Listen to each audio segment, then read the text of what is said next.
신중호의 마켓 뷰입니다.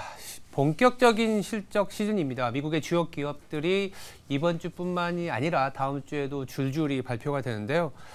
우리 시장에도 많은 영향을 미칠 것 같습니다. 이분 모시고 자세한 내용 다뤄보겠습니다. 김장렬 유니스토리 자산운용 투자전략본부장 나와 있습니다. 안녕하세요. 안녕하세요. 네, 지금 본격적인 실적 시즌인데 주제를 보면서 더 자세한 내용을 좀 나눠보도록 하겠습니다.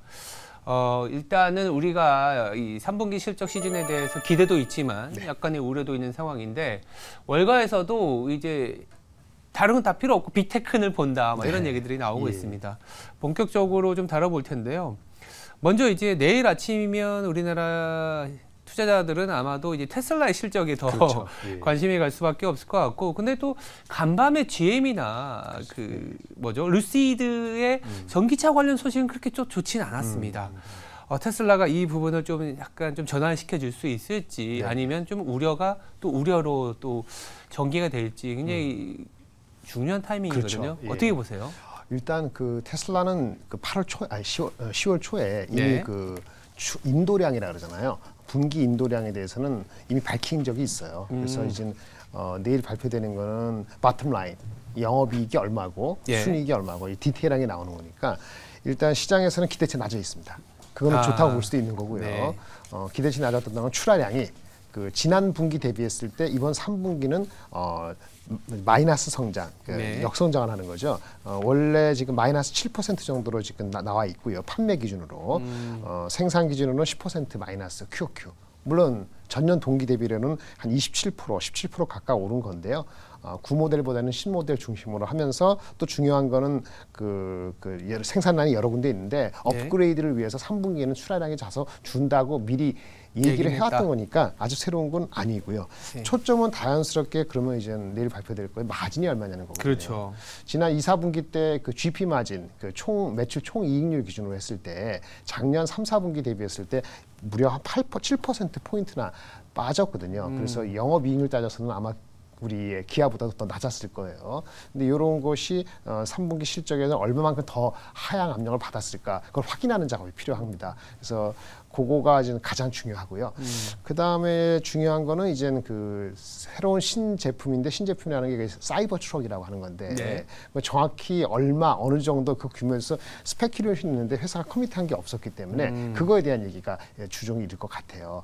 나머지 테슬라를 좋아하시는 불 입장에서는 뭐 여러 가지 시스템을 얘기하고 있죠. 그래서 이제 그 자율주행 그 소프트웨어, 풀 셀프 드라이빙 이런 거가 레벨 3까지가 얼마나 실질적으로 왔는가에 대한 것도 좀 뭔가 커밋할 발언이 필요한데 가외적으로 그런 게 나온다면은 앞에 말씀드린 마진이 다소 낮추더라도 투자자 입장에서는 조금 기다릴 수 있는데 그 가외적인 게 없는 상태에서 마진이 말해서 몇 퍼센트 포인트 더 내려갔고 사이버 트럭이나 신제품에 대한 스케줄이 뭐 특별한 거 없다.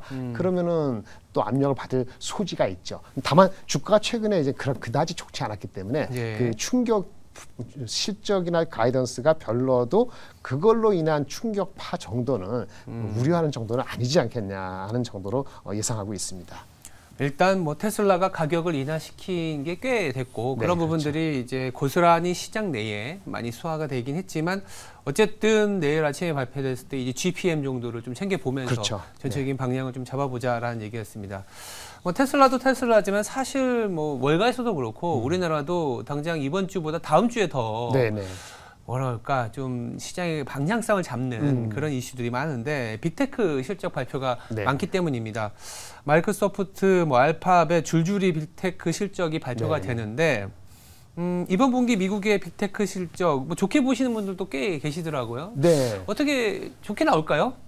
이제 사실은 참 예측이 쉽지는 않습니다. 반도체 주식처럼 수주를 확실히 이렇게 받아가지고 예측을 할 수 있는 게 아니니까. 근데 개념적으로 보면 두 가지예요.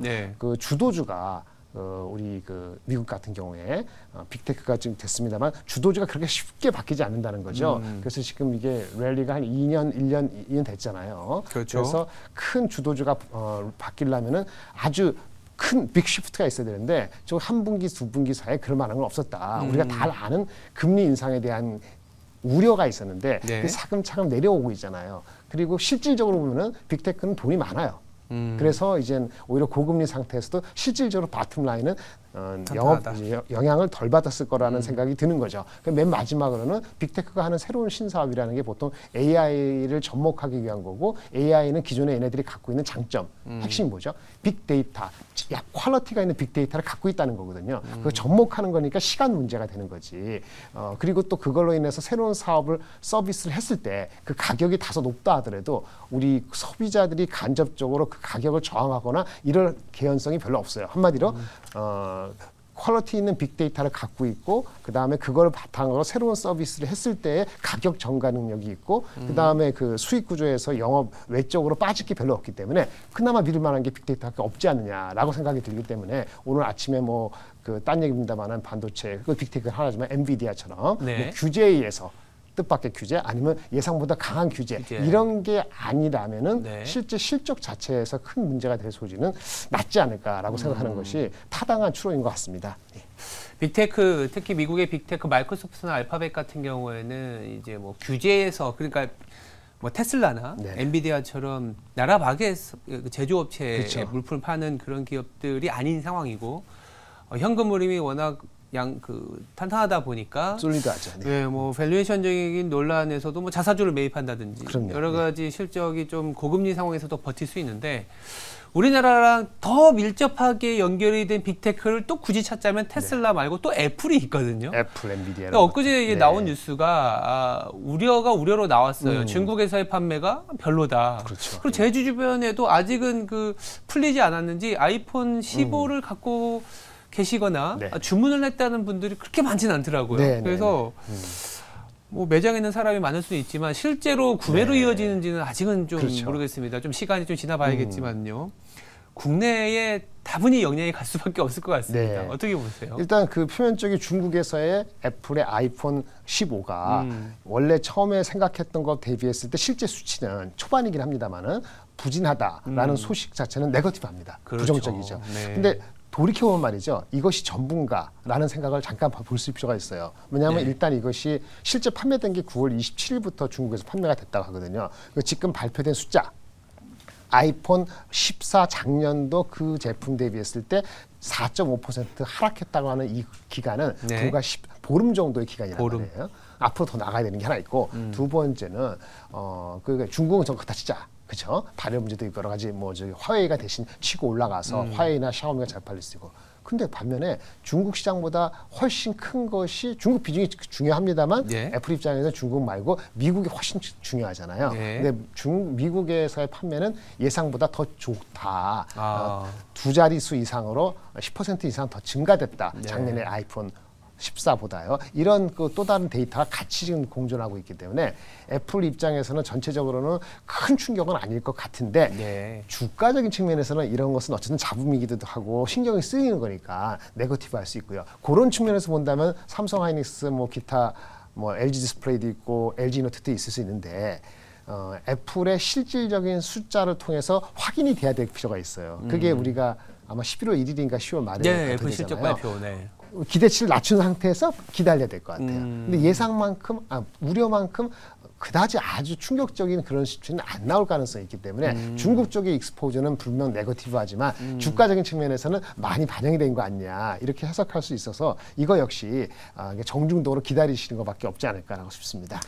일단 뭐 애플 실적 발표 전에 이렇게 약간은 좀 기대치를 낮춰놓는 게 네네. 오히려 애플 실적 발표할 때 아까 그렇죠. 말씀하신 것처럼 미국은 또 나쁘지 않았다. 두 자리 성장했다고 나오니까. 근데 중국은 또 이렇게 되면 본인들의 이제 소비 여력도 좀 줄어드는 상황에서 그나마 소비도 그냥 자기네 업체, 자국 업체, 네네. 뭐 그런 애국 소비 이렇게 네네. 더 몰아가는 듯한 느낌이 있어요. 그럼 중국 관련 매출은 어쩌면 계속 하락할 수도 있겠네요. 이제 그거 하락하는데 다른 네. 지역에서 메워지는 거예요. 메워지는 게 이제 아까 미국 그렇죠. 네. 그게 이제 휴대폰 판매, 애플 입장에서는 그런 거, 그리고 우리 간접적으로 우리인데 우리 메모리 입장에서는 그 휴대폰이 그러면 화웨이나 샤오미나 중국 폰들의 휴대폰에 들어가는 메모리 용량이 있잖아요. 예. 용량하고 애플에 들어가는 메모리 용량하고 비교를 하면은 네. 사실은 그 중국 업체들이 애플하고 경쟁하기 위해서는 메모리 용량을 더 공격적으로 늘릴 된다. 가능성이 있기 때문에 사실은 수치가 줄어드는 것만큼 표면적으로 그거보다는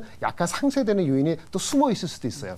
최근에 어저께 나온 뉴스인데 그 카운터 포인트라는 시장 조사 기관에서 그렇죠. 3, 4분기 스마트폰 출하량에 대해서 예측이 나왔거든요. 예. 그건 예상하는 것만큼 뭐 줄고 있고 뭐 어쩌서 나오는데 중요한 건 뭐냐면은 또 다른 쪽에서 그 메모리 쪽으로 봤을 때는 메모리 용량이 예상보다 좀 더 늘어나는 것 같다. 신제품 중심으로. 근데 이게 애플 거가 아니고 중국이라든지 다른 쪽에 얘기가 있기 때문에 사실은 까놓고 보면은 휴대폰, 스마트폰 입장에서는 원래 안 좋게 봤는데 생각보다 메모리 컨텐츠로 약간의 물론 이거 빠진 100이면은 100을 다 없애는 건 아니지만은 100 빠진 거에 한 3, 40 정도는 되돌릴 수 있는 효과가 있을 수도 있기 때문에 이게 참 어려운 얘기입니다. 표면적으로는 중국의 스마트폰이 안 팔린다 아니면 애플이 안 된다면 분명히 네거티브 하지만 그게 이미 새로운 뉴스가 아니다 그러면은 사실은 그 뒷면에 왜 그렇게 해서 그러면 그 메모리가 늘어날 수 있는 개연성이 있는가 이걸 같이 본다면은 아주 너무 소스라치게 이거 뉴스 때문에 도망갈 그건 아니라고 보입니다. 그러네요. 한 번 더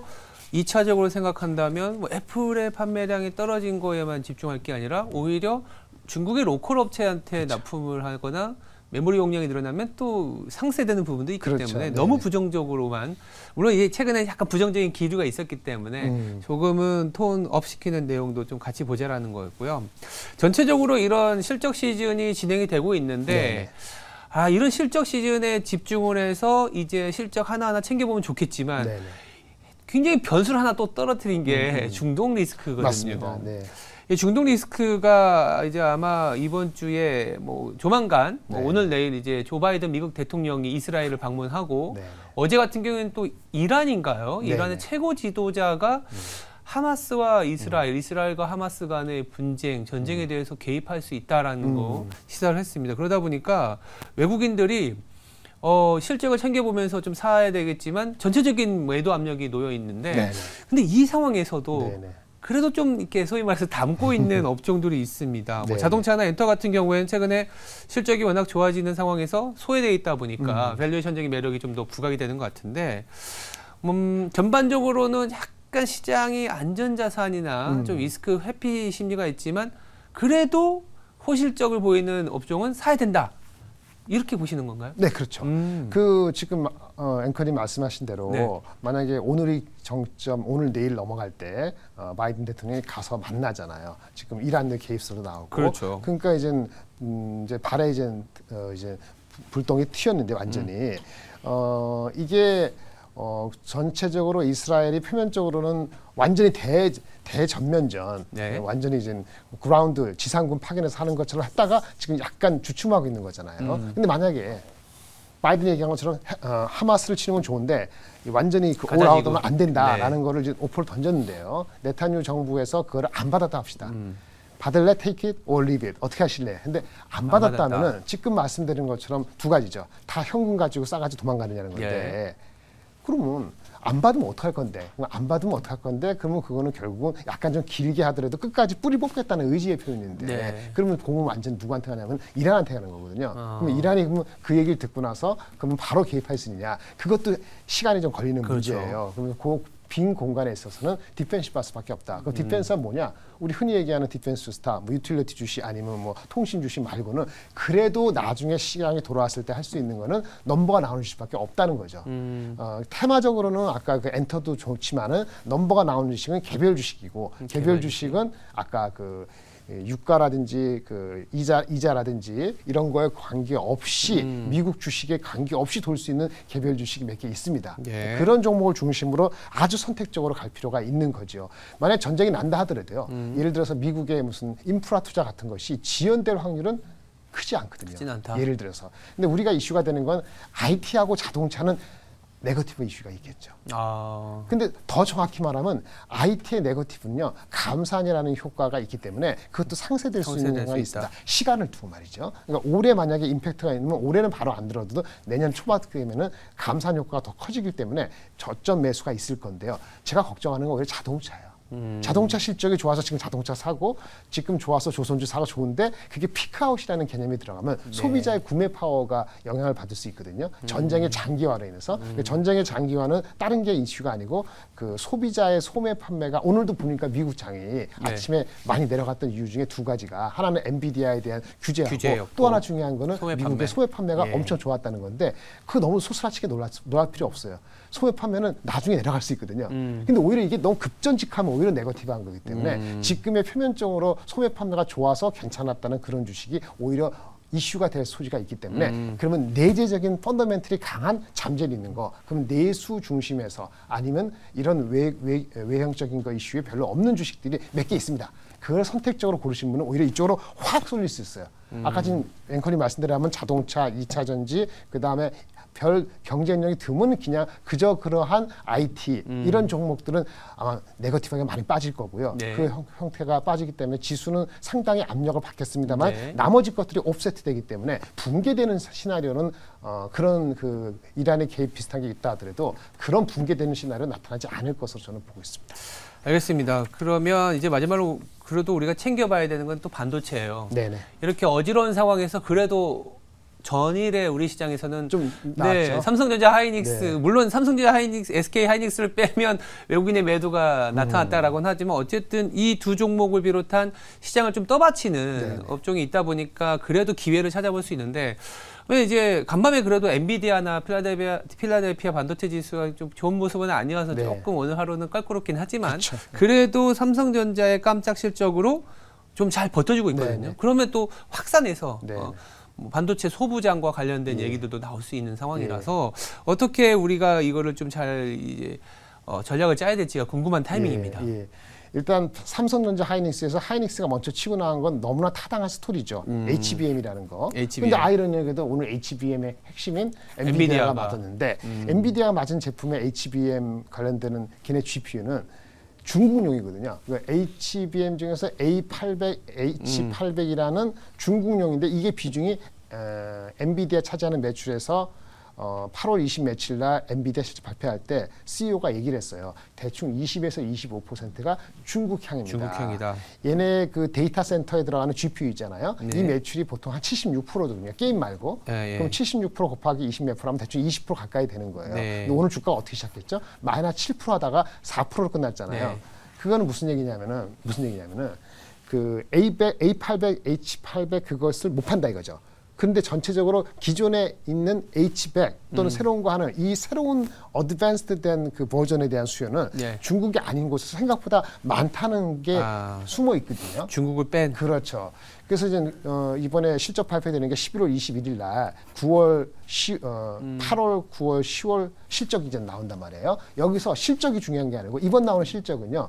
H800, A800에 다 포함됐기 때문에 나쁘지 않을 건데 새로운 가이던스가 A100이라든지 새로운 H100 새로운 버전에 대한 이걸 상승할 수 있는 정도가 뭐 있지 않을까 이걸 기대하면은 오늘 4% 정도 빠지는 게 더 리즈너블해요. 그러면 한국의 임팩트는 얼마냐 한번 보실래요?